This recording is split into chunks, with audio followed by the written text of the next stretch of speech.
released in Pokemon Sword and Shield so far. The reason why is because since Pokemon Sword and Shield is only 4 months away, I might as well give my opinion on why all of these Pokemon are so cute.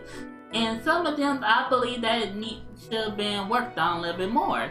So let's get started. So we'll start with the starters first.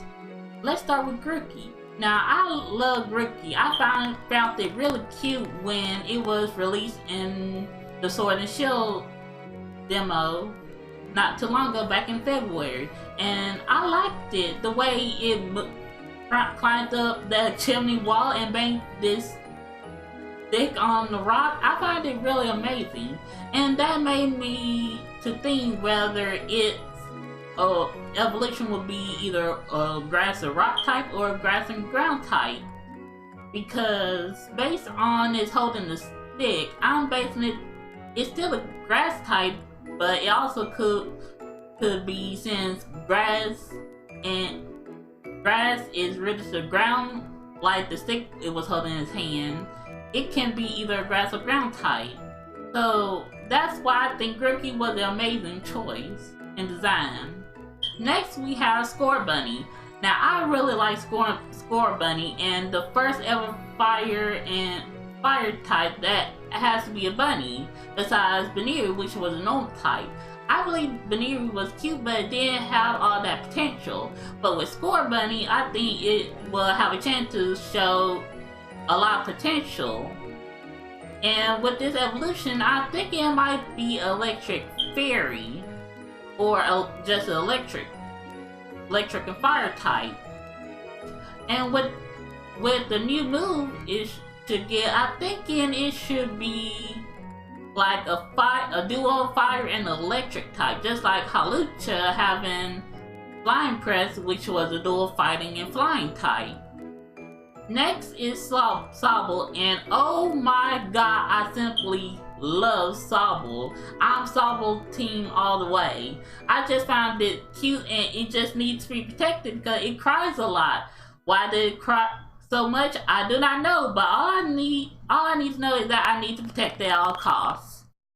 And based on this, the way it cries, I'm thinking that it's going to be based off an actor, because it says that it cries a lot, and it also can influence other people and Pokemon to cry too.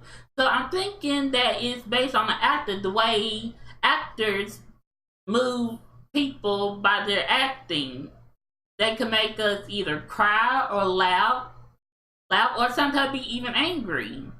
So just like I see Scorbunny being based off a soccer player, and Grookey being based off a musician. So I see a lot of potential with these starters. Despite what their evolution will be, I will love them all the same. Next we have is Dreadnought.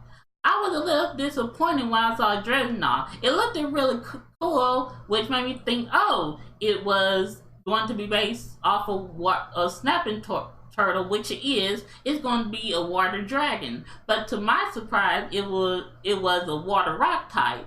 I was disappointed, but I brought myself back up, thinking maybe it's just its first stage evolution. Maybe it will evolve into a water dragon, or might stay a water rock.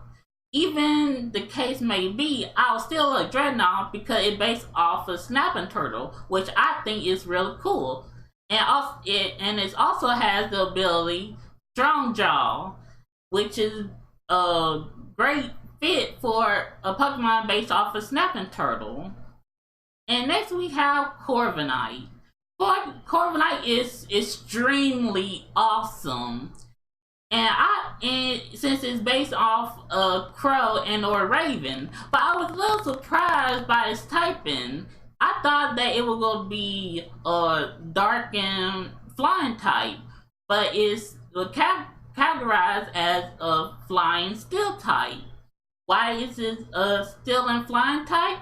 Who knows? But all I know is the design is amazing. Maybe we'll know more about it when we catch it and updates in our Pokedex in the game. Next we have Gossifleur. Gossifleur is extremely cute and adorable. Whenever I see it as a little itty bitty pepper with red hair and a flower on top, which is adorable, really. When I catch one in the game, I'm naming it Senor or Senorita Pepper because it looks exactly like a pepper to me. Which, oh my god, it's so adorable. Next on the list, we have Eldegoss. Eldegoss is Gossifleur Evolution, which is based on a coneflower head. We also have Jumpluff that based on the coneflower head, but I didn't like it at the time. But seeing with Eldegoss, Eldegoss looks really cute and elegant. So I can't wait to see what holds in store for all the trainers who are going to get Eldegoss. Next on the list we have Impidimp. Now Impidimp is got to be my favorite. Why? Because it is a fairy type Pokemon, and I train fairy and dragon type Pokemon. So seeing the new fairy type I'm going to be able to catch in the game is amazing. And I see a lot of potential in Impidimp. I can see it having the cute charm ability that can sway male opponents to not attack it.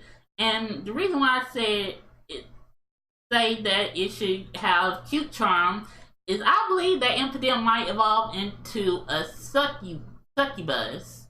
And as y'all know, a succubus is a mythological creature that is sent to swoon men to their deaths.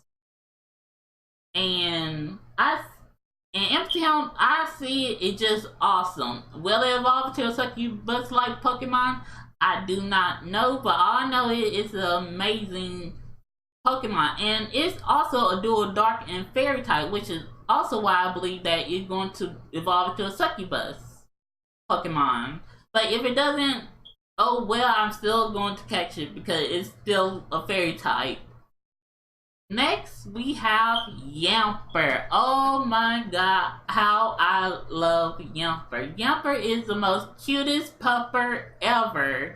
When I first seen it in the E3 gameplay I saw on YouTube, all I know is I have to have it. Because, oh my god, a Corgi based Pokemon? Like, that is extremely cute.